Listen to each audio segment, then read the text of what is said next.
Hey everybody. You know, it's often not the content of the videos that I watch that really get my attention as much as the people who are behind the comments and the people who are behind the videos. The passion that's put into making videos. The way you can tell if a person is, I guess, coherent, at least semi-coherent. And I get a lot of comments from random people, and once in a while I'll get comments from somebody, more often than chance, and I'll figure, well, it's a new subscriber or maybe an old subscriber that I just haven't really talked with. So I'll go to their channel and see what they're about. And most often it's just, a YouTube user. Not a lot of people make videos like I do. At least not a majority of people on YouTube. And so it's kind of hard to know which people are just commenting out of the blue and which people are in their own mode of philosophy. So Truthstone, I guess this would be a response somewhat to Truthstone. He's been making some comments on my videos, so I checked his channel out because I said something to the effect of, I said, hey, it seems like we're a lot alike, and he said, well, I knew that. And I said, well, it's easier for me to, it's harder for me to know because everybody else, I spill my guts to the world, whereas, most people, I only know them by their comments. So I went to his channel, and of course he has videos, so right on, I got to know somebody else. And years ago I may have just turned it off because he was talking about the Father and Jesus and stuff, and that kind of stuff used to turn me off. But the more capacity that I have for understanding and tolerance, the more I can understand that not everyone who believes a certain way or thinks a certain thing is even remotely the way I may picture it. These images we have of the way people are. For example, not all Christians even believe that the Bible is true.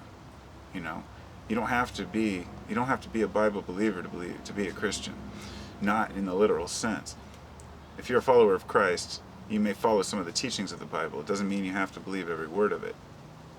A rational thinker will go look through and may even find the archetypes within the Bible and still be a Christian, but only believing in the archetypal fashion. But it's not about religion here. It's about people. It's about getting along with people and picking out the bits of information that each person has to convey. And I've always respected the fact that people may disagree with me, but do it in a respectful manner, and vice versa. So he made a video when I went to his channel. He had made some videos about fear, and that's kind of what I've been talking about lately, to the sense that, what is this about, this fear factor that we're buying into? Why do we have this innate desire to... I'll wait till the car alarm's done.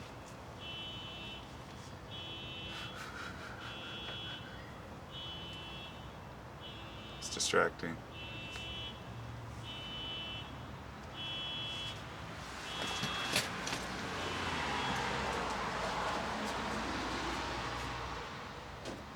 Alright. So, I'm back. So what is this about fear, and why is there so much about it lately? Why is there so much about not buying into the fear? Well, there's people like Alex Jones and InfoWars and that kind of garbage that people are buying into. And, I've said it over and over, so I'm not going to go into the details. I don't really care about the details. None of that matters. What matters is that we act on an individual level to better our environment, to do the best we can. We're not going to be perfect. We're all going to get into these modes and these, phases where we're, upset about something. And, I'm no stranger to fear, and I can speak from perspective of someone who has been through the whole, world's going to end scenario, and it's just a bunch of bullshit. What it is it's egotistical, it's self-righteous, and it's something that has been consistent throughout the history of mankind. They believed the world was going to end in 1900. They believed the world was going to end in 1800, 2000, 2012. Goes on and on, back and forth. Every single time there's some major prophecy or event, all of a sudden the world's going to come to an end. Everyone's going to die. And this time is no different. We're not going to be wiped out by geoengineering, and we're not going to be wiped out by GMOs, but these are issues that we have to contend with, and we have to face as a society. So we can't sit back and just be passive and let things happen. But likewise, ranting about it and getting angry is not doing any good either. And it seems like a daunting task to tackle something so large on an individual level. And I know exactly how it feels to be helpless in a world that's falling apart, or at least appears to be falling apart. And I think this is where all the points of view start to differ. One person thinks that the world's ending because of engineered disease, and another person because of some sort of government conspiracy or new world order, and then it's aliens and whatever it may be. It seems like buying into the fear factor is the cheapest and easiest way to not have to make an effort to make a difference. And you and I both know that the default mode of humans is happiness. It's in the baby's eyes. It's in the child's play. You can see it all around you. And often people say that people are hateful, people are evil by nature. No, they're not. And babies don't want to hurt people. Babies have compassion. They've shown it. Scientific experiments that babies, even as young as 1 year old, can sense when a person is not feeling well and try to assist them. And this is the default nature of man, to care for one another. But I'm going to tell you something. God damn, is it hard to care for people as opposed to just assuming everyone is corrupt and evil. When you can distance yourself from every one of your neighbors, family, co-workers, and friends because you think that they're somehow flawed, whether they be sinners in the name of religion, or whether they be ignorant in the name of some egotistical philosopher, or just not worthy of your time because they're on a different financial level, a different race, a different sex, creed, color. It's just ridiculous, and we've spent so long separating ourselves among these lines that it's hard to break free from it. And like I said in a video the other day, I mentioned that we're kind of rushing things. We expect everything to be done now. Like we expect the future to be here now. We want enlightenment, damn it. We want, ascension, or we want, rapture, whatever it may be. So we don't want to wait, and we don't want to put forth any effort ourselves. It's like humanity, at least a lot of people, just want to sit on their asses and wait for shit to change. And while a large portion of people think maybe things will change for the better, or that we're going to go into some different level of consciousness, that it's just going to happen, that we don't have to put forth any effort at all as humanity to try to live better, that our brains are just going to change to allow us to think better. I've thought about that a lot, and it doesn't make sense to me. It's not natural. It's not the way that the universe would work in my mind. It's not the way that humanity would not come to this point and have all our ignorance just to become aware one day of everything we need to know. You can't just program a baby to have every answer. You have to teach them, and you have to teach humanity how to live. And we're all learning. We're all learning together. But I think that it's a lot easier sometimes to fall into the fear factor than to take initiative. And I haven't seen any resolution. I haven't seen any real change come about by our constant fear. All it does is breeds more fear.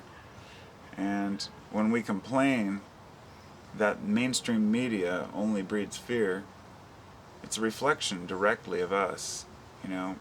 And I had to learn this the hard way over the years. You know, I bought into the whole, you know, controlled media conspiracy that every single newscast is set up to a certain way to, you know, whatever, feed people all the negativity and keep them in fear. And I realized that it's not the media that wants to keep people in fear. If people demanded better news stories and didn't watch and said that during polls, research, they wouldn't put it out there, you know? It's just like all this crap. We complain about all this junk we have. Oh, look at all these crappy toys and cell phones. We're looking at them because we have them. Because we bought them. We blame China. We blame everyone for our problems. We blame the government.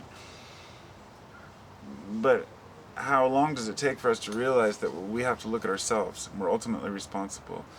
Because projection, a little bit of projection goes a long way, you know? And I've said before that when I say something to someone, tell them, you know, that they're wrong about something or that they should change something. So I step back and I look at myself and say, am I doing this right? And more often, I'm not. And when I learn that, it helped me to grow. But when I see other folks do it and they project their own fears onto everyone else, saying you do this and you're doing this, it's really hard to explain to a person, hey, you're projecting your own shortcomings and your own fears onto the world, without sounding like a total asshole or, you know, or totally full of shit. You know, some people say, well, you can't live happily without fear. You know, you got to be aware. Yes, you have to be aware, but you don't have to be in a constant state of turmoil over every little thing that happens. And I feel like I just, you know, in my life, it's really helped me to acknowledge everything that comes my way and see if it's benefiting me or mankind at all. And, you know, it really is hard to make a personal change, every little personal change, and to be consistent with it. You know, we get really excited about something when we decide to jump into it, you know, and end up faltering, and then we feel guilty about it, you know, whether it be, you know, helping someone out or going to the soup kitchen to volunteer, you know, or maybe just quitting smoking and starting again, you know, all the little things that we do to better ourselves. Sometimes we feel, I think, that we've maybe failed, so if we can put that blame on someone else, you know, well, I'd quit smoking if they weren't advertising, damn it, why are cigarettes still available, you know? Now I'd quit drinking, but it's everywhere I go, it's in the store, or every time I have a booze, you know, I want a cigarette. And, like, we justify stuff to ourselves all the time, you know. I mean, I guess I'm speaking for myself, because I do, but I acknowledge it, so it makes it that much clearer to me. I'm like, I shouldn't have done that. And when I hear other justifications from people about the things that they do, you know, it's not my place to tell them that that's just a justification or a lie. I try to tread very lightly, you know, when I talk to people, and not, sometimes I don't say, you know, the truest, deepest thoughts in my head, because I know when to keep things to myself to try not to offend. It's really hard to put things into words. You know, context is great for discussing day-to-day life, but talking about the deeper realms of life, it's much more complicated. And it's just like when someone says the word God, you know, I mean, every one person out there who hears that word has a different thought in their mind about what that means. And that's just one word. That's a big word, but every other word is very similar, you know. So I was fascinated when I was, because I'm very interested in language and alphabets and words, and I was hearing about, it was somebody talking about how words change, the meanings change over time. And I think one of the examples he used was sick. You know, if somebody was to show me something that they made and I said sick, they'd know, that's awesome. 20 years ago, that's not, you know, radical was the word. you know, and maybe 25. God, I'm getting old.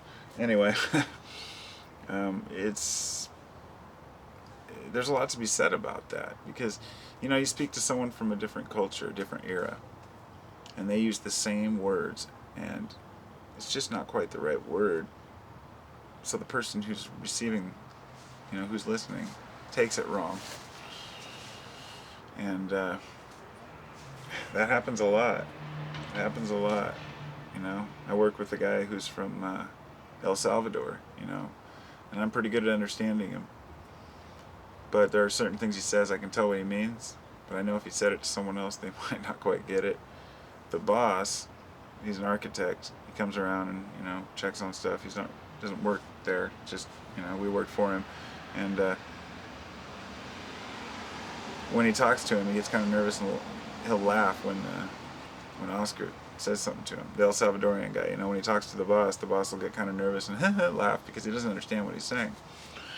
And when I observe that, I see the miscommunication between them, and I see that Oscar doesn't quite get that he's not being heard. But rather than try to clarify his point, he laughs nervously about it. And you know, I have to bite my tongue about that. That's one of those things. Like I'm saying, I really want to just go up to him and say, hey, look, I know you're misunderstanding what he's saying, but listen a little bit closer, you know, because he speaks pretty well. There's just certain things. If I said that, he'd get offended by it probably. And that's when I'm kind of correlating that with just day-to-day, like when someone does something that you know is wrong, you know, and you want to say something about it, but you know if you do, you're going to stir up the pot, or you're going to sound egotistical or pushy, you know. Like, how dare you say that your way is the right way? And they're damn right, you know, because you can't say that your way is the right way. None of us can. And that brings us back to our community here on YouTube, you know. It seems to be widening by the day, and, you know, exactly what is the truth in the end, you know? What is the truth? There isn't a truth. The only truth is an ever-changing thought pattern that allows us to process from day to day our new discoveries, incorporate them into our everyday actions, and change according to the times. Because just like the meanings of words change with time, the meanings of actions change with time. The meaning of gestures change with time. And the meaning of truth changes with the times. And this is why when I hear about the forefathers, I just roll my eyes. You know, I don't give a damn what the forefathers wanted. And I know that sounds harsh, but I really don't. I'm just honest, you know. I'm brutally honest with the way I feel about things. You know, I don't like to sugarcoat my feelings. And I've always been the guy that I've been told to move out of this country more than once, and I'll say no. You know, I'd rather, you know, by folks who say, well, if you don't like the way things are, then move out. I say, no, if you don't like the way things are, make a change, make an effort, do something. You know, don't just sit back and fall into this Republican bullshit or this Democrat bullshit. Think for yourself, you know, use your own head. I mean, because if you take either side, either stance, left or right wing, you completely miss the whole point. I mean, this is an issue of humanity, not of general values of a party.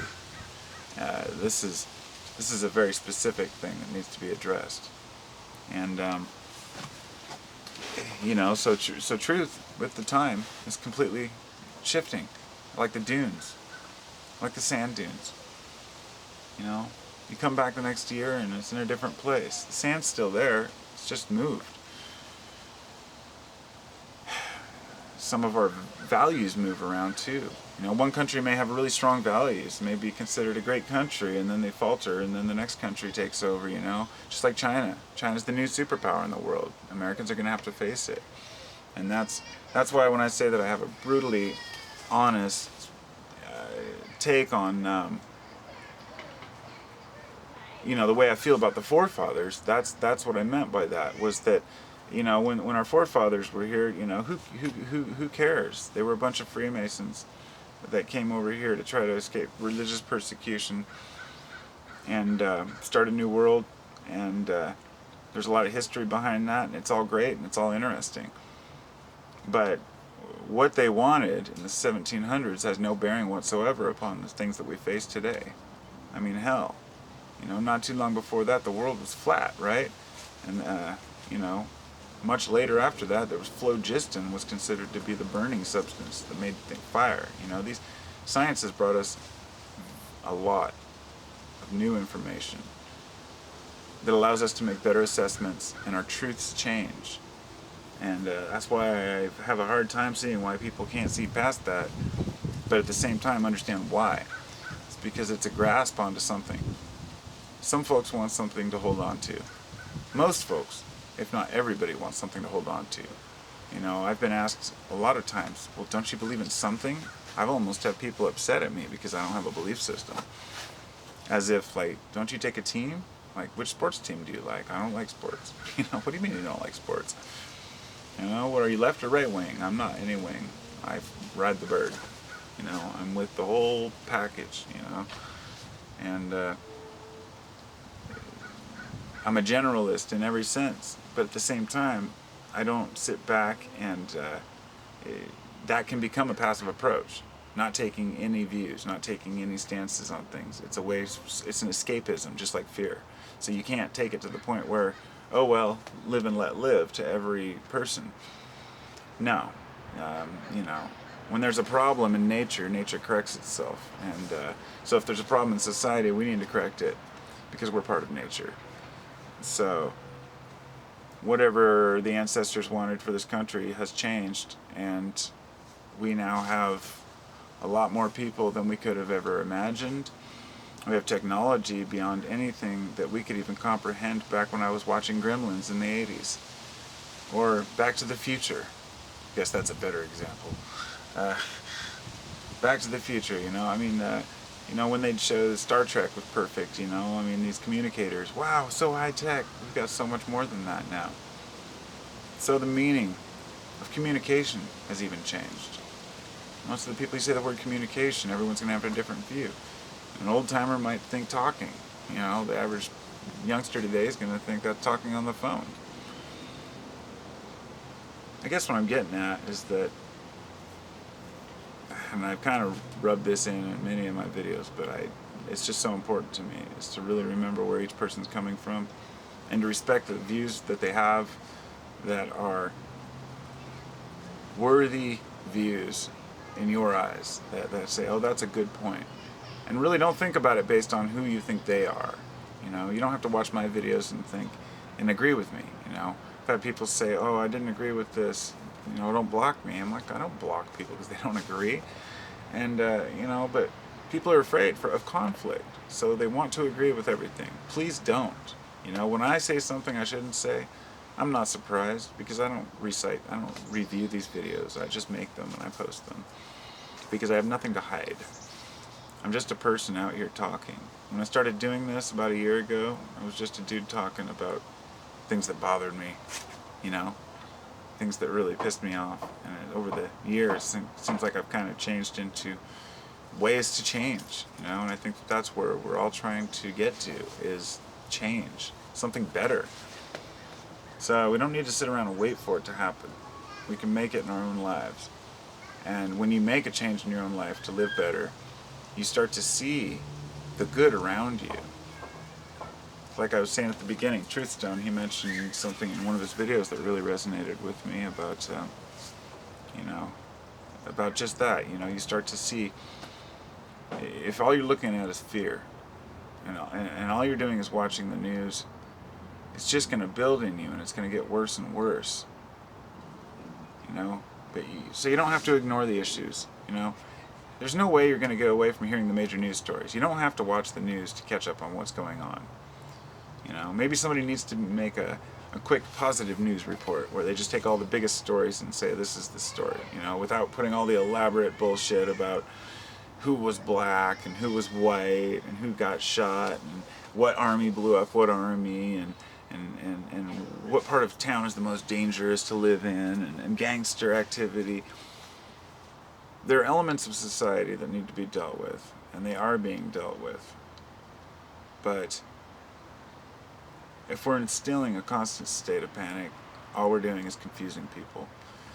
Just leave you with this, when you are in fear, when you get that feeling of butterflies in your stomach, a state of fear, even just a state of angst, that stomach acid, when it produces stomach acids, it can damage your stomach lining, and on top of that, it produces cortisol. Your body produces cortisol, which can cause all kinds of problems with hormones, with your acids in your body, and it's not good. And long term, it can take many years off of your life. So that's all I got. No fear. Live with no fear, but be aware. Don't let people get you down. You don't have to release your ego. Just keep it. But it doesn't have to be the deepest fucking ego where you're just like, I'm the man, I know everything, Drop that attitude. Be humble. Have humility. Learn to live with the people around you. Because when you die, which is the ultimate fear of most people, and this is the conclusion I've come to, is that all the fears stem from one fear: death. It's not rocket science, something that every philosopher in history has written down, and what I've really taken to heart when I've read it. The fear of death drives everything. And so if we create an illusion of an afterlife or reincarnation or whatever we want to fit ourselves, that's fine. But it should be based on empirical evidence and research. That's why I'm building my faith on reason. So I'm not just grasping a religion and going for it. I'm building up by looking around at me as a one-time materialist to see that there is something bigger. So that foundation is strong, so the building doesn't collapse of faith. That's the key, I think. And to move forward with humility, keep your ego intact, because each one of us is an individual, and we're here for a reason. Whether, I shouldn't say we're here for a reason, we're all here for a reason, one reason or another, or maybe we're just all here as a collective for a reason. But the fact is, we're all here, and we're all individuals, and if nature wanted us to be, I guess, lose our ego completely and just become basically as just a socialist atmosphere where nobody had any individuality, then we'd be that way, but we're not. And if society wanted us to be capitalists where we dominate, then everyone would be happy with that, and they're not. So somewhere in the middle is a happy ground where we can live, where Bob can have a little bit extra money in 1 week and do something fun, and then, Steve and Karen can go off on a trip for a week and do something fun, but nobody has to hang on to this money idea, where the community helps to contribute, to help one another, And we tried it. We've tried it with society. And here's where we're at. So look around. Look at your society. I don't know where you live. I mean, you could be in another country. Or even in the city right next to me that's completely different. But the fact is, we're all in this world. And if you go in one direction long enough, you're going to run into me. Well, assuming you're slightly off center, I guess. But you go straight in one direction long enough and you're going to come back to the point where you started. And it shows that no matter if somebody's on the other side of the world or not, they could be right there. But at the same time, your environment's completely different than mine. I live in the United States, on the West Coast. It's different than the East Coast by far, even the East Coast of the U.S. So I can't imagine somebody from Belgium or Austria or China, or I guess China can't get into the internet here, but anyway, every one of us is different and has different values and ideals in a different world, and it's going to take things differently. And it's really something we have to remind ourselves of every damn morning, that, most people do not mean you harm. Most people are just trying to get by. I still don't understand how people can say that everyone is evil by nature, because it's just, it's from a bad upbringing. Maybe not. I'm not talking about parents. I'm saying something happened. It was a traumatic experience, perhaps. I've never met a negative person who didn't have a bad childhood experience, and I know there are plenty who probably didn't, who just ended up negative for one way or another. But just find the happy medium, and you know, just remember, being able to do this, to make a video on a digital camera and upload it to the internet in a matter of minutes, or in my case hours, because this damn thing's so slow, my computer, but we take it for granted. So while everyone's out complaining about how things need to change, at least we should say things are changing slightly. I mean, some of us get together, our little pockets of groups, our little 10 people, 20 people, 30 people, you know.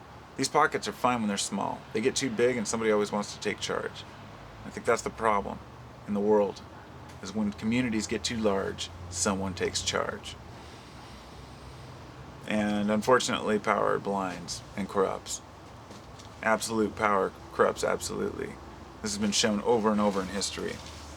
So what do we do? What's the solution? What's the solution, Josh? You're sitting here talking about all this shit. What do you got? I don't know. Small communities. That's my ultimate vision. Smaller communities.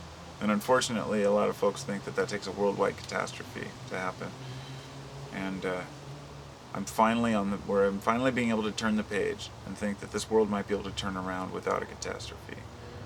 But one's bound to come at one time or another, so it's really irrelevant. We just have to stop relying so much on circuits and electronics and technology and infrastructure. You know, we need local infrastructure.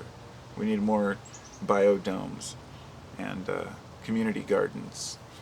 We need to plow up all the sports fields, plow up all the golf courses, turn them into food crops for the people, or places of entertainment for people with gardens on the side, you know, like areas where they have concerts and stuff, you know, just any area that can possibly be utilized, utilize it, and then get the local people to help.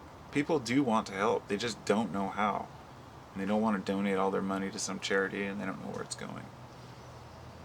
My mouth is getting really dry now, so I better just end this video. But I have more to talk about, so we'll just do it later. Namaste.